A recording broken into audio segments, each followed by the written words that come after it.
Bienvenido a la segunda parte de este documental acerca de los orígenes del cristianismo. Si no has visto la primera parte, te recomendamos encarecidamente que lo hagas primero para comprender mejor el contexto de lo que se narrará a continuación. En esta segunda parte observaremos la evolución del cristianismo, desde sus comienzos como un pequeño grupo oprimido y perseguido, hasta volverse la religión oficial de todo el Imperio Romano. Sin más rodeos, atravesemos lo que nos falta de esta épica aventura de siglos. Esto es, el origen de la fe.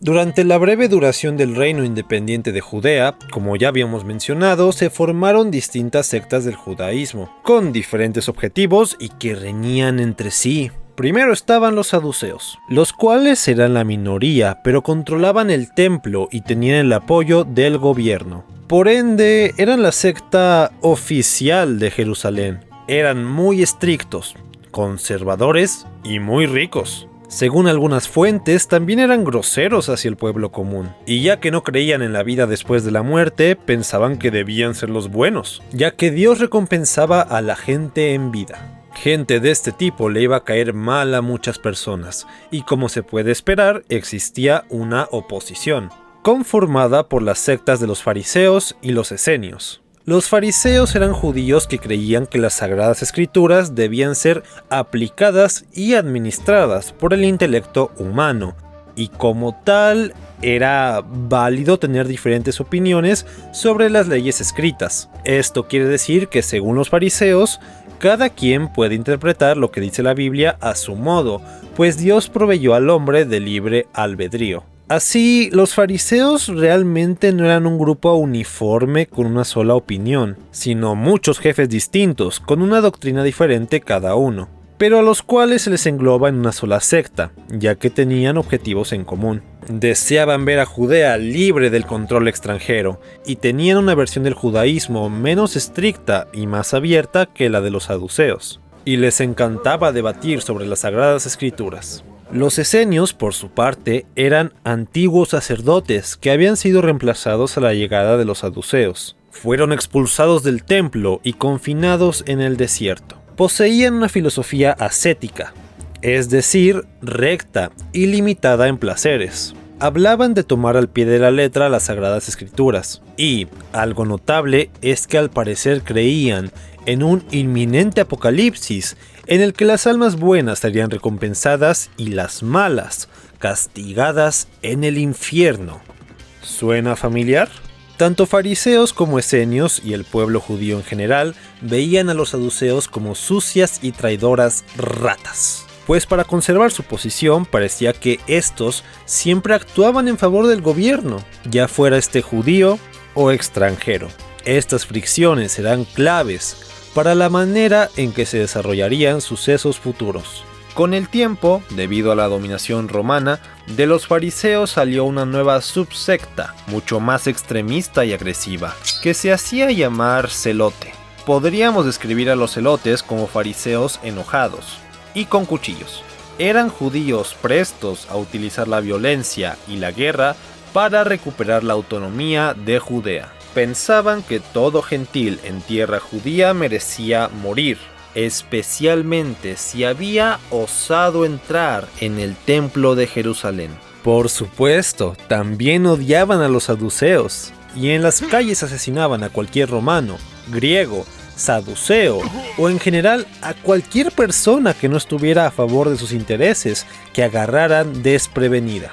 Varios de los administradores de Judea impuestos por los romanos intentaron hacer las paces con la gente y tranquilizar la situación, pero pocas veces esto dio resultado y los judíos no aceptaron a casi ningún rey. Judea siguió siendo revoltosa e inquieta. Los sueños de un salvador nacional se intensificaron como nunca. Si había algo que podía liberar al pueblo judío del yugo romano, debía ser el Mesías. Empezaron a añorar, con un fervor que nunca antes se había visto, con aquel Salvador que vendría a liberarlos, con aquel Rey enviado de Dios. El Mesías debía llegar ya.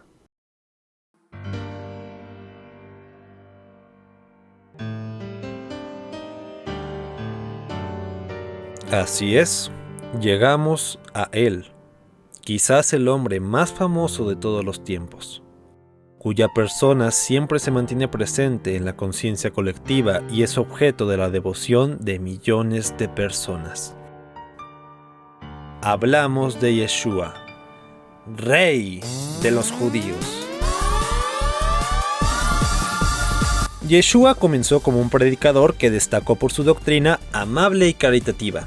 De forma similar a profetas del pasado, el profeta Jeremías, por ejemplo, Yeshua se interesaba en la buena conducta del hombre para conseguir su salvación. No importaba que fueras el más pobre, ni tampoco que fueras el más rico, ni que realizaras innumerables sacrificios expiatorios. Para Yeshua, lo importante era mantenerse cercano al Señor y ser benevolente con el prójimo. Todos podían alcanzar la salvación y llegar al cielo de esa manera.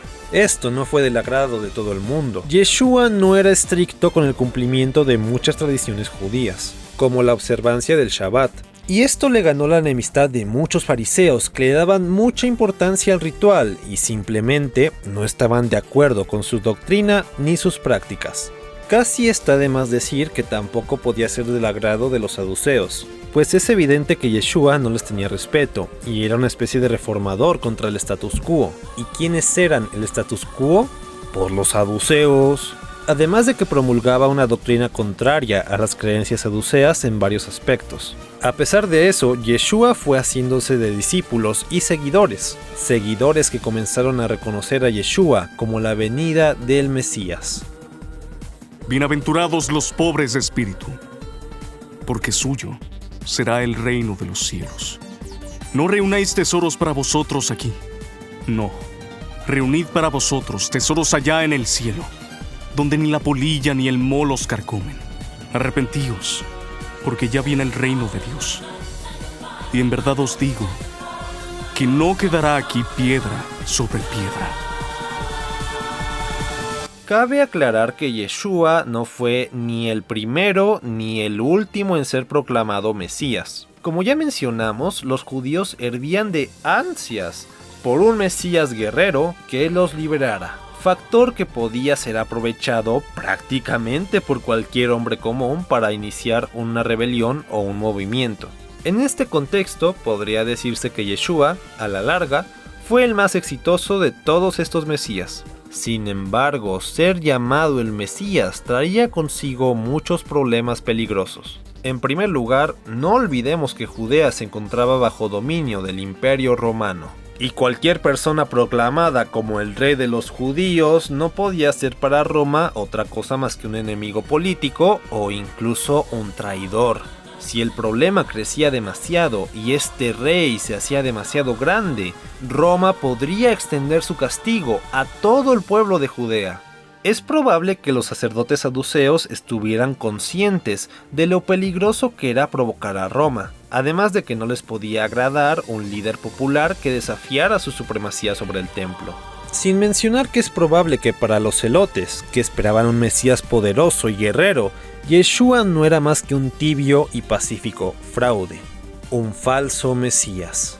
En resumen, a los fariseos les desagradaba Yeshua por su incumplimiento de los rituales tradicionales, a los saduceos por cuestionar su autoridad, a los celotes por ser muy pacífico, y para los romanos Yeshua no podía ser sino un provocador. La suerte estaba echada.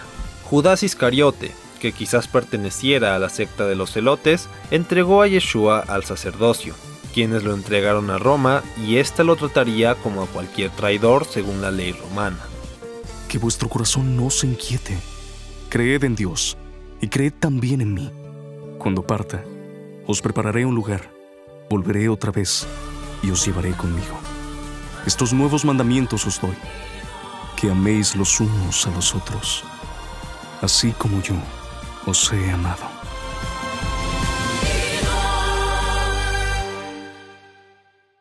Yeshua fue crucificado aproximadamente en el año 29, hecho que pasó desapercibido por la inmensa mayoría del imperio, pero sus consecuencias aún estaban por conocerse. Consecuencias de una magnitud que ningún sabio habría podido predecir.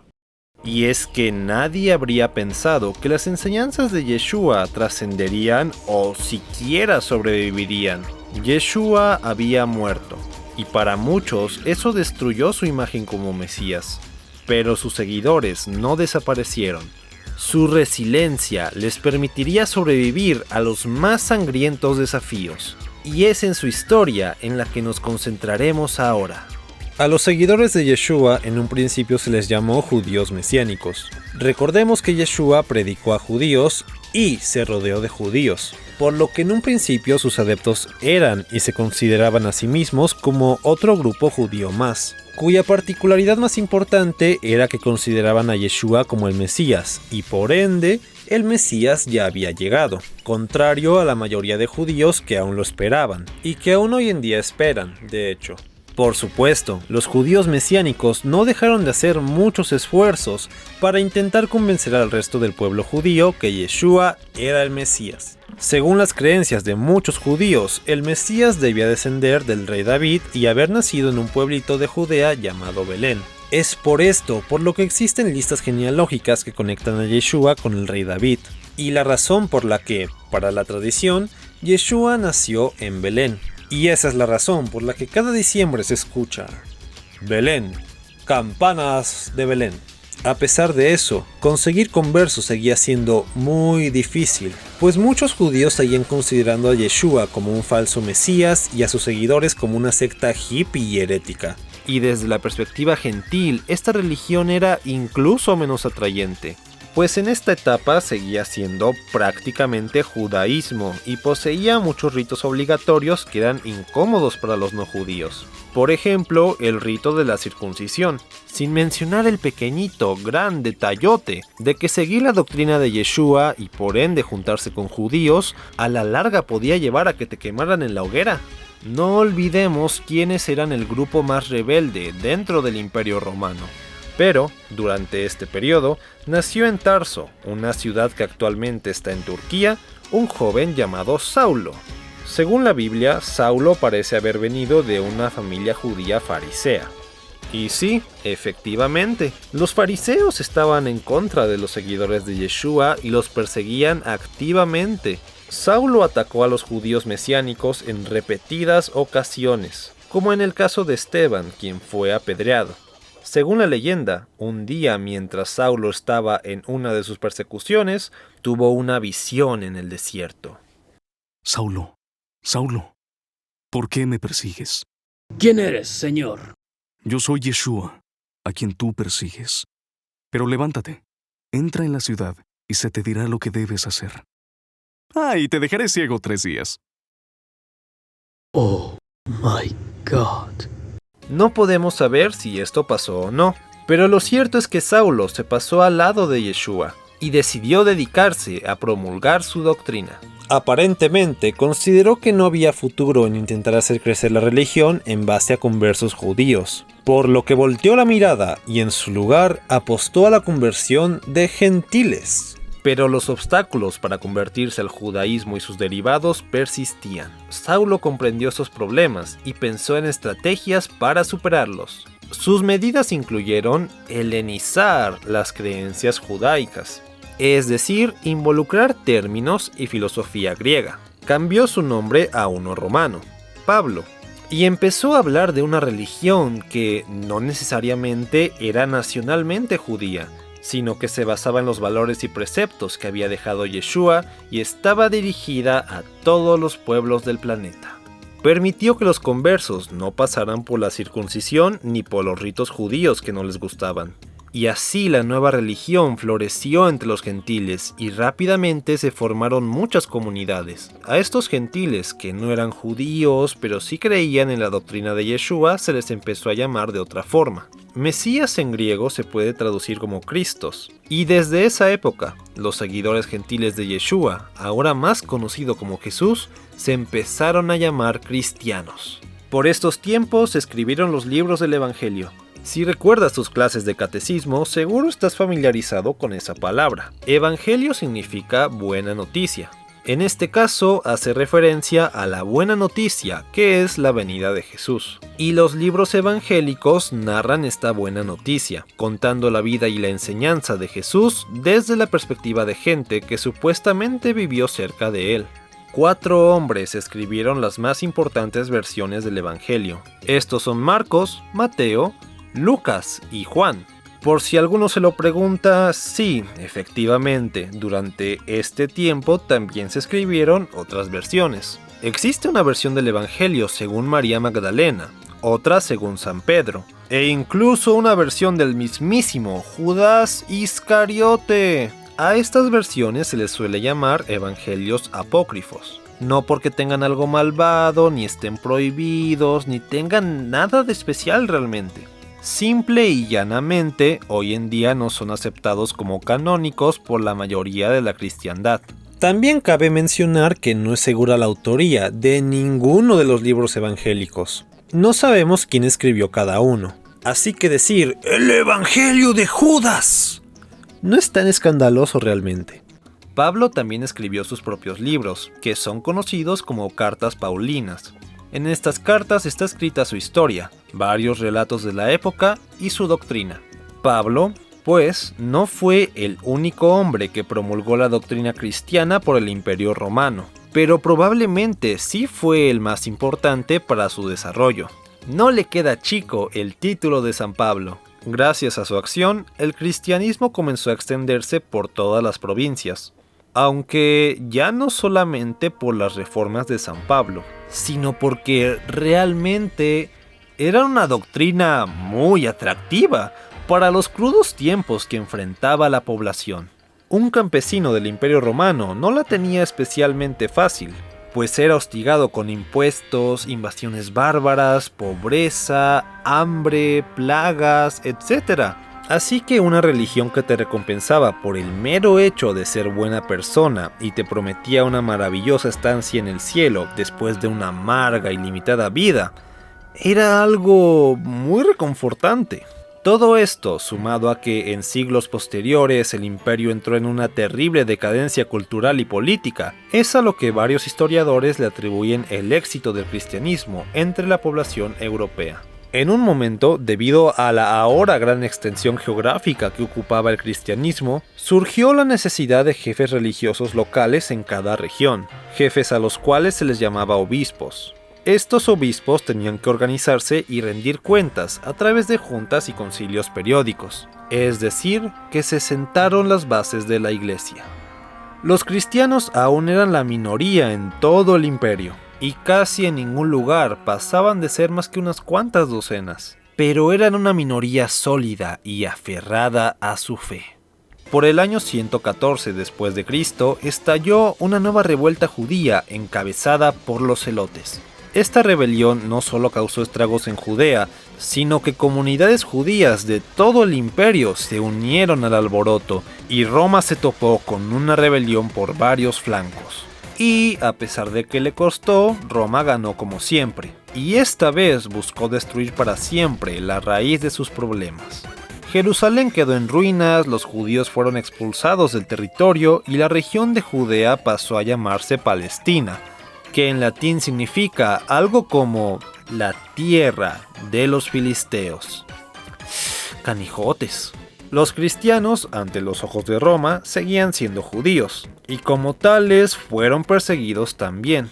Además, los cristianos se negaban a seguir los ritos del culto imperial romano, es decir, se negaban a venerar como dioses a los pasados emperadores. Por ello, eran vistos como potenciales traidores, y para colmo de males, hubo varios accidentes por los cuales fueron culpados.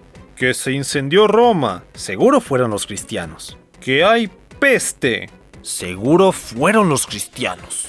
Que se quemó la biblioteca de Alejandría, seguro fueron los judíos, pero los cristianos también son judíos, así que seguro fueron los cristianos. Los cristianos necesitaban una forma de distanciarse de los judíos. Muchos de ellos, para empezar, ya no venían de padres étnicamente judíos, y los conflictos que estos tuvieran y los relajos políticos que causaran en Jerusalén ya no les importaban, ni querían verse involucrados en ellos. Así, para empezar, los cristianos no tomaron acción alguna en la guerra de judíos contra romanos. Esto terminó de enajenarles el apoyo de cualquier judío mínimamente nacionalista que podría haberse convertido. También se modificaron varias tradiciones provenientes de las raíces judías.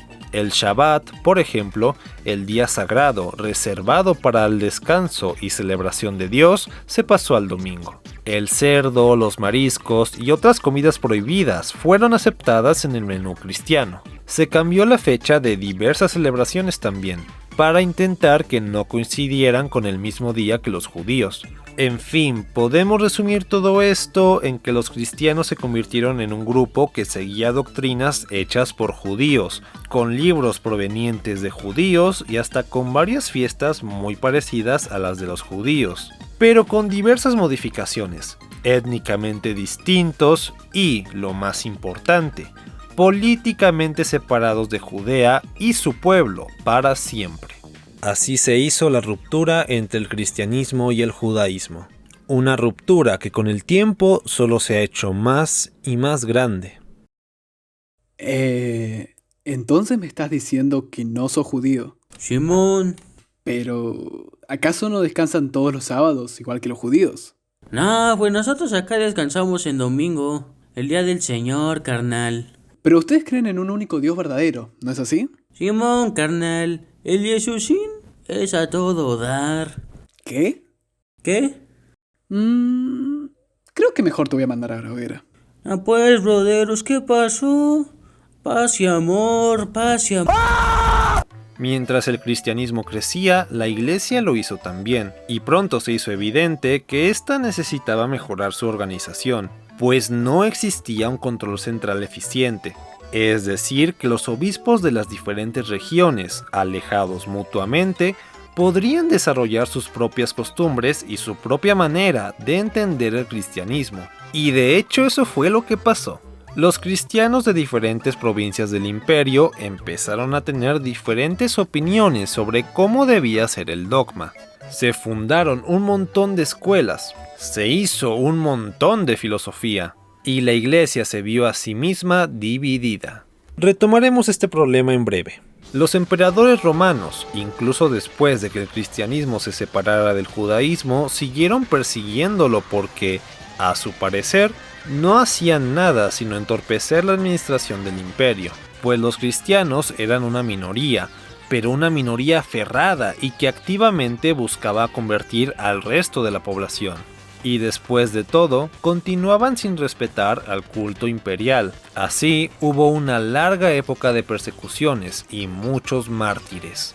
Pero los cristianos nunca dejaron de aumentar y con el tiempo fueron tantos y con tanta influencia que, probablemente, a Roma se le ocurrió que quizás era mejor unirse al cristianismo antes que combatirlo. Después de todo, ni las matanzas, ni las persecuciones, ni los leones habían podido evitar que continuara propagándose. Y quizás esto fue lo que se le ocurrió a Constantino I.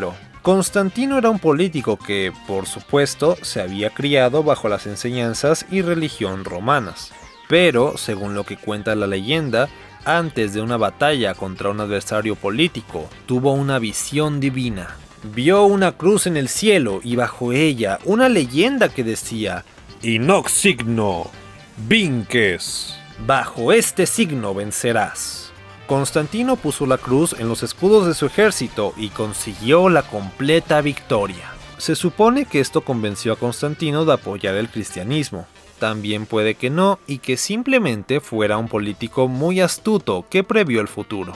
Pero lo importante es que en un momento en el que el cristianismo no dejaba de expandirse y parecía que nunca lo dejaría de hacer, Constantino decidió darle vía libre. Y en el 313 después de Cristo, casi 300 años después de la crucifixión de Jesús, el cristianismo fue legalizado con el Edicto de Milán. San Pablo había conseguido su objetivo, pero aún quedaba un problema sin resolver. ¿Recuerdas que mencionamos que diferentes regiones habían desarrollado sus propios dogmas? Pues esto continuaba. La iglesia necesitaba una forma de imponer una autoridad que dictara qué era cierto y qué no, cómo se debía manejar la iglesia y cómo no se debía manejar la iglesia.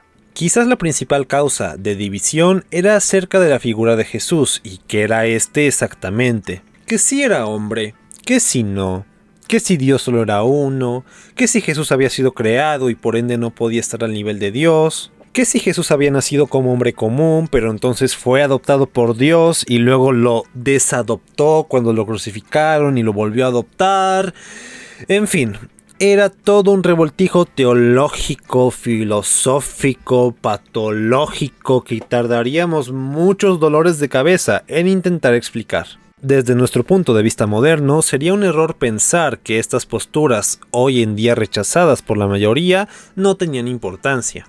En su tiempo eran muy influyentes y muchísima parte de la cristiandad las creía. No es exagerado decir que el cristianismo pudo seguir un camino muy diferente al que conocemos. Te digo, Jesús es el Hijo de Dios. ¿Cómo va a ser hijo de Dios? Él es un hombre y fue adoptado por Dios. Babosos. Jesús solo es una de las partes que conforman a Dios. Jesús no era vegetariano.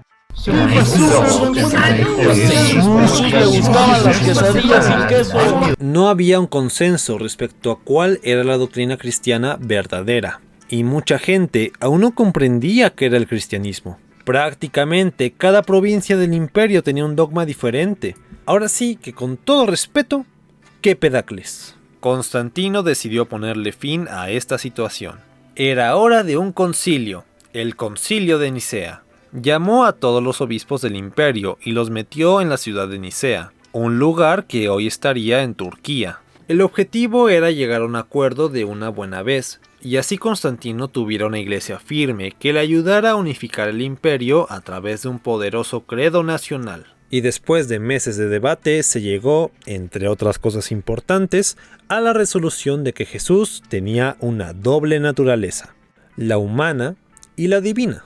Jesús era verdadero Dios y verdadero hombre. Millones de cristianos aún creen en ello hoy en día. Unas décadas después, durante el Concilio de Roma de 382, se establecieron los libros que la Iglesia consideraría sagrados. Se aceptó toda la Biblia judía, además de nuevos libros escritos por cristianos. De esta combinación surge lo que conocemos como Biblia cristiana, y esta entonces puede dividirse en dos: el Antiguo y el Nuevo Testamento. El Antiguo Testamento contiene todos los libros de la tradición judía, como el Pentateuco, los relatos de los reyes y los jueces, los libros proféticos, etc.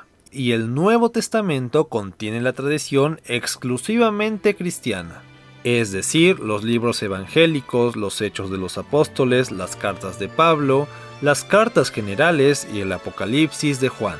Con el tiempo, el cristianismo también fue adaptando diversas tradiciones paganas para hacer más fácil su aceptación entre la población. Por ejemplo, en ninguna parte de las Sagradas Escrituras se menciona la fecha exacta del nacimiento de Jesús, así que esta podía fijarse en cualquier día del año, como el 25 de diciembre, por ejemplo. El 25 de diciembre era también el día en que se celebraba el solsticio de invierno, el Sol Invictus, y era una fecha cercana a los días de la antigua festividad romana de las Saturnalias. Una semana entera de fiestas donde senadores, campesinos y hasta esclavos festejaban juntos. Se regalaban regalos, cenaban en familia y eran tiempos de alegría y generosidad. Al asociar esta fiesta con el nacimiento de Jesús, los cristianos usaron a su favor un elemento pagano para el esparcimiento de su fe. Y el 25 de diciembre no es el único caso en el que se empleó esta táctica. De la misma forma en la que el judaísmo bebe de tradiciones babilónicas y persas, en el cristianismo también puede encontrarse elementos griegos, romanos e incluso egipcios. Esta flexibilidad y este proceso de acoger elementos externos es algo que jamás abandonaría al cristianismo, y es clave para comprender la manera en la que el cristianismo fue evolucionando a lo largo de los siglos, hasta nuestros días. El Concilio de Nicea fue, pues, el primero de varios concilios que, junto con otros elementos y acontecimientos, poco a poco irían formando a la Iglesia y al dogma cristiano en la forma que lo conocemos hoy en día. Si bien las discordancias continuaron y de hecho provocarían algunos desastres en el futuro, al menos ya existía una doctrina oficial y que el gobierno defendería e impondría sobre las demás.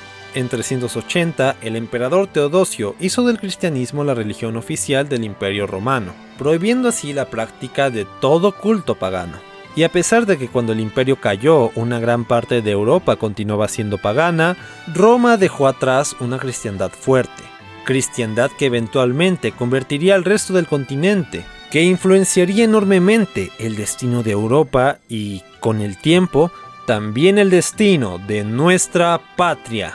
Actualmente el cristianismo es la religión con más adeptos en todo el mundo. La religión predominante no solo en Europa, sino en toda América, Oceanía y partes de Asia y África. Una fe realmente masiva y que influencia la vida de cientos de millones de personas. Pero no olvidemos dónde comenzó todo.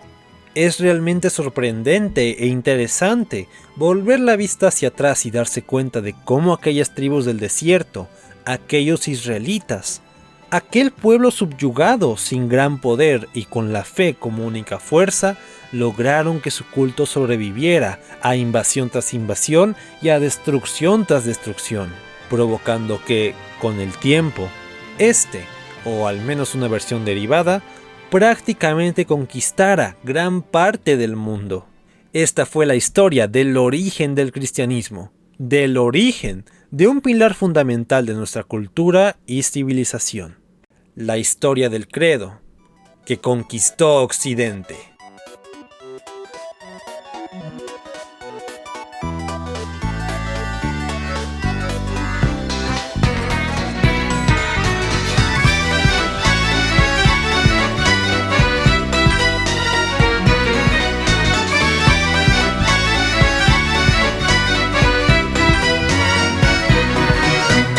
Hola, aquí Ricky Díaz. Muchas gracias por haber visto nuestro trabajo. Si te gustó, por favor compártelo con quien le pueda gustar también.